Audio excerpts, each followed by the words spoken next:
So before the ladies, do not forget to join the conversation and call us on 08127053687, 09139076948. I would love to hear your thoughts about this announcement. Ladies and gentlemen, what's up? Keenly contested elections, and let me quickly say congratulations once again to the president-elect Asiwaju Bola Tinubu. And we saw the elections bring us surprises. Surprises from everywhere. Even the APC chairperson couldn't deliver his own word. That's how surprising these elections were across board. We saw sitting governors losing their senatorial bid. Governor Yadi of Cross River could not deliver his own constituency. He didn't win that. The governor of Benue, Otom, lost his own seat. So you were past the age of strong, old, and local lords when it comes to elections. Now, the people have taken over elections.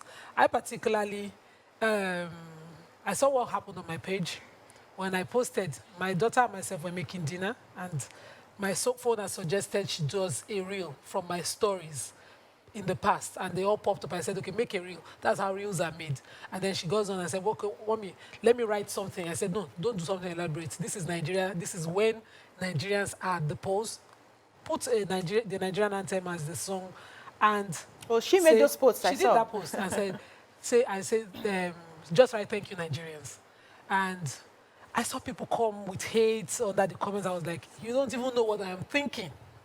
Where I am at now, you can't interpret. And that's the mistake we all make. To assume that your pain is being celebrated by another person based on their post, that's not the way we should go. These elections showed us different. I have witnessed at least 5 elections now as an adult. And I would say this one was the lesson learned. This is the one that came with the most lessons. There are some assumptions and presumptions you could fly with in the past elections. This one shut people up. We lost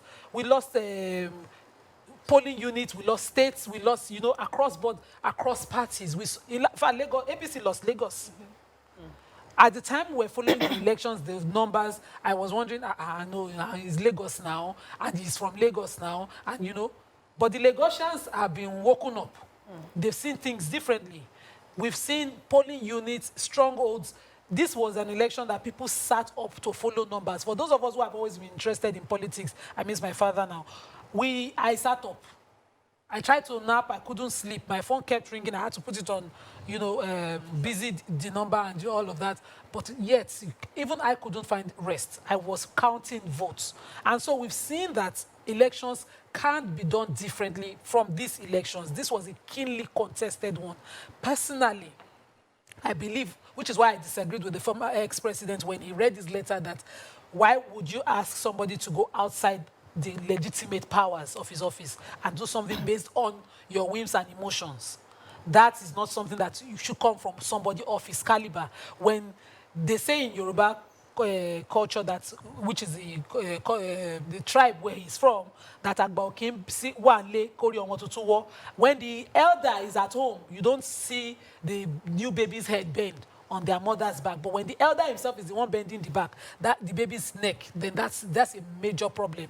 He should try, going forward, to separate himself from what is happening, so that when it needs direction, you can then give that direction.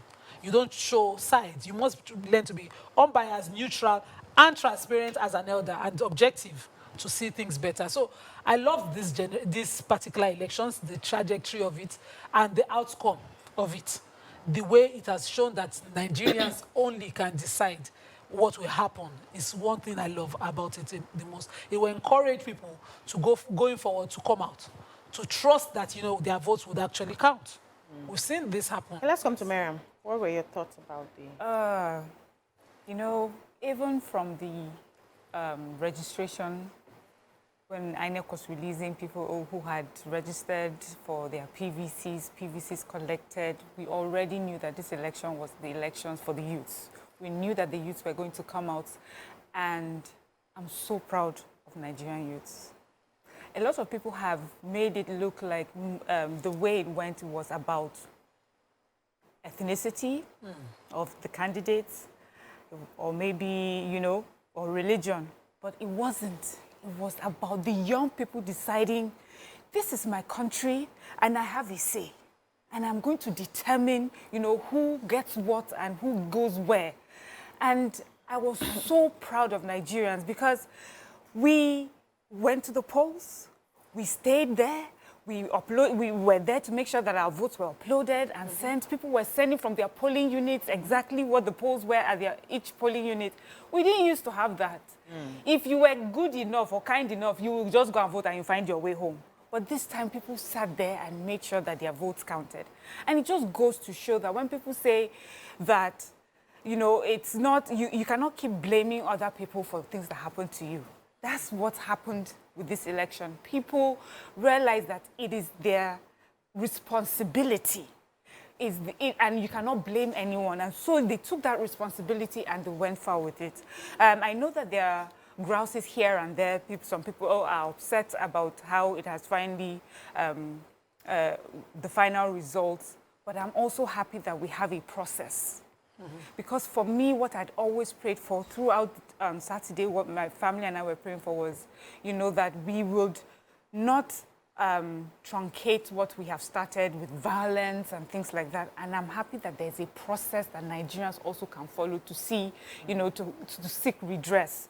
And I also want to say that we as Nigerians have learned, we're learning I can see the growth, democracy is growing, but I can also see that our politicians are getting the feedback. They now understand that it's not okay, it's not enough, you know, to just be a name. It's not enough to just be from a particular place. It's not enough to have been there and have run for office in the same place over and over again, and so it almost becomes like your birthright.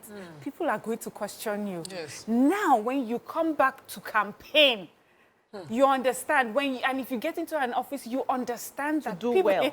You know that there's nothing guaranteed. You will come, you will explain to them what you want to do, how you've done it so far. And if they're upset with you, you know, so I am excited because we now have a much more informed electorate. I mean, things have changed, and that's what I'm excited about. I also love the fact of, that, okay, at my polling unit, I was assaulted. I voted at Ojo Ward 10, and we're just standing and having a conversation because I was feeling very sick. I had gone in the morning, confirmed that I was at that polling unit still, and then I went back to nap. I came back in the afternoon because electoral materials came in around 11 a.m. And so I went back, I slept, and I came back around some few minutes to 2 in the afternoon to cast my vote. By the time I came back, for some reason, one man thought it was okay to assault me. He insisted I moved out of the line for him, and I said, please don't push me. I'm recovering. I'm just managing to stand. Because we had to stay on the queue. There were no exceptions, but he then decided to brush me off the line. Wow. And I didn't even know where power came from, but as he bent again, I beat him back. I pushed him right back. You remember your bender? I pushed him right back. And at the moment that happened, I saw people stand up for me, and people, you know, cautioned him vehemently. He continued to shout. I continued to insult him. And people were like, no, why would you, you know? At the polling unit, people speaking his own language, you know, cautioned him. They warned him sternly. And I loved the fact that you didn't used to be. You had to carry your own battle. But, you know, Nigerians were not in the mood. They were not going to allow one bad egg disrupt a peaceful election. It was largely peaceful. There were no fights after that. Because immediately I voted, I left. I didn't sit to count my vote because of my health. But they made sure there were no fracas, nothing happening. And please, don't allow that. People were like, why would you do that? And they cautioned him, and they gave me room to move forward. So, you know, as a, Madam, okay, we didn't know. You can stay here. And immediately I was noticed, and I was allowed to vote. And I love that, you know, we enforced that. I was looking up to the police officer to see if we could do something initially, and I just thought, help yourself first. But, you know, Nigerians ensured that at that polling unit, there was peace. That we did not have an issue of a fight. Because the moment both of us started, if he had done something further, it would have escalated. They immediately called him out for the embarrassment that he was, and were able to vote. And so Nigerians have taken charge That's the good part of all of this. We are voting, unlike before. We are also ensuring that our votes count. People slept over days, videos showing people sleeping for days, waiting for the uploading of the results and all of that, and people counting votes along. So you could see at the collation centers within states, in Lagos particularly, the Labour Party woman had results from her polling units that she was comparing with the results, and which ensured that, you know, the final results gave victory to her party. She did a good job. That particular woman should be recognized. She did a good job, but she relied on figures from polling units. So there's one thing I would like to clear, that people think when they say upload results, it was electoral officers typing it. No. Results from each polling unit is captured in documents, not typed in. So it's not like you're typing a court party and you do a mistake and give it to Action Congress. No. You're capturing exactly as it is entered by pen. And so she could rely on that. No mistakes could be allowed to pass. So we had a process where you could say the best was done, even though you cannot say it was perfect, but you had something that you could, you know, rely on, except you don't understand elections and electoral practices. So we're expecting to have a guest join us and continue this conversation, but in the interim, we'll be looking at the presidential-elect's acceptance speech.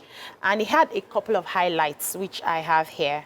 So he says, the era of renewed hope. He says, my fellow Nigerians, I'm profoundly humbled that you have elected me to serve as the 16th president of our beloved republic. This is a shining moment in the life of any man and an affirmation of our democratic existence. From my heart, I say thank you. Whether you are batified, articulated, obedient, kwankwasia, or have any other political affiliation, you voted for a better, more hopeful nation, and I thank you for your participation and dedication to our democracy. You decided to place your trust in the democratic vision of Nigeria, founded on shared prosperity and one nurtured by ideals of unity, justice, peace, and tolerance. Renewed hope has dawned in Nigeria. What are your thoughts about this acceptance? There are other aspects that he talked about. He focused on the youth. I think you should give us some of the aspects as well. Because for me, actually, that's what I highlighted. Because, you know, as I said from the beginning, and INEC has said it, this election was about the youth.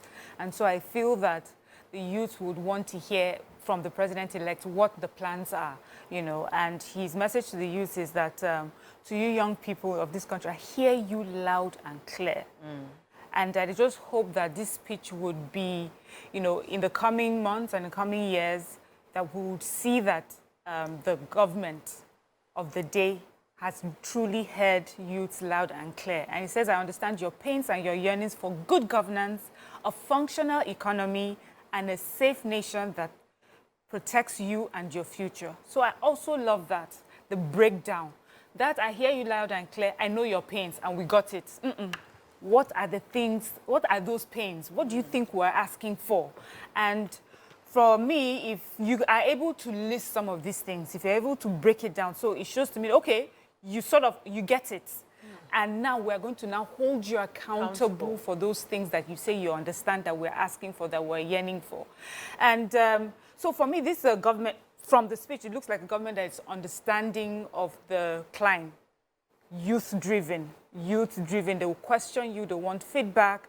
And I hope that this message will sort of give the youth some hope, and also encourage them, you know, to work with the coming administration. Because he says here as well that we cannot do this without your effort. So it has to be harmonious. And that's why I'm saying for anyone who's feeling aggrieved or anything, we have a process. We need to do this the right way. And then for the gains, for those who have won, the president-elect, the party, you know, this is not a time for gloating. I always say that the people that gloat are just first-timers into election. You don't gloat. This is about us. If we choose the right person, we all win. It will reflect. If we choose the wrong person, we all lose. Whether you gloat or you don't gloat. This is a time that we must work hand in hand. So my prayer is that this president-elect and his upcoming administration would be the government that truly understands our pain and addresses it. You know, towards the election, when we're coming in, there were just so many. You mentioned earlier, you know, when we're talking to KBC, the policies that came in. So it even made everywhere quite tense. We would like to see that, you know, that things will be addressed quickly. And we also would like to see youths involved in the coming administration. We want to be listened to, want to be represented. So I'm looking forward to, you know, this administration, and I'm hoping that we have made the right decision. Yeah. Also, I love the fact that, you know, he talked about his opponents at the elections. Let me quickly quote, he said, "To my fellow candidates, former Vice President Atiku, former Governor Kwagwaso, former Governor Obi, and all others, I extend a hand of friendship." And he said it was a very competitive, high-spirited campaign that they all led. He says, "You have my utmost respect. Political competition must now give way to political conciliation and inclusive governance. During the elections, you may have been my opponent, but you were never my enemy. In my heart, you are my brothers." Good. And I want to take it from that point. As long as the goal is still the interest of Nigeria and Nigerians, there must be collaboration by, you know, the winner and the other opponents.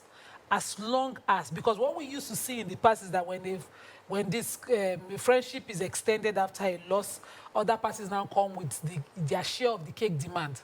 So we are no longer a cake for sharing. No cake. Yes. The cake is Cake finished. We are a people, and we have shown that we will demand accountability. So there's no paddy kind of arrangement going forward. Vice President Atiku has been there for years. If he has any experience that will better the well-being of Nigerians, you can borrow from that as a winner when you get into office by advice to the winner of these elections. You know, former Governor Peter Obi has any experience that can better the lives of Nigerians, please feel free to jump beyond party lines and differences and borrow such policies that will better our lives. Let it not be, no, because it is my own legacy I want, where you will see no continuum in office even within the same party. Anything that this government has done, Right. they've done right, please continue to advance that cause. Anything that they have done that has forced hardship on Nigerians, find a way to ease and better our lives. One of the policies I'm looking forward to is the cash withdrawal limit, because I have seen how people have suffered. We now write paper for fish at Yearnings place, where we will go and pay at an account. They will take 6 hours to confirm, and she still has transactions reversing. Yes, and the poor woman is not as educated, so all she thinks is that everybody's out to defraud. Imagine how us having to say, no, that's not the intention. Banking, internet, she doesn't know these terms. And women are such strong, important family members when it comes to the economic fabric of families, that you don't want to disenfranchise somebody based on the formalities of a school or lack of it. Yeah. So we need to do better. We need to carry policies that carry our people along, not the elites and educated along. Our people as a people must be able to live dignifying lives in their own birth countries, and not, live abroad. One of the other things is, use, grow, and consume Nigeria. Let's see our leaders use, grow, and consume our own. Don't live in Dubai and run for presidency in Nigeria and go back to Dubai. Okay, our guest is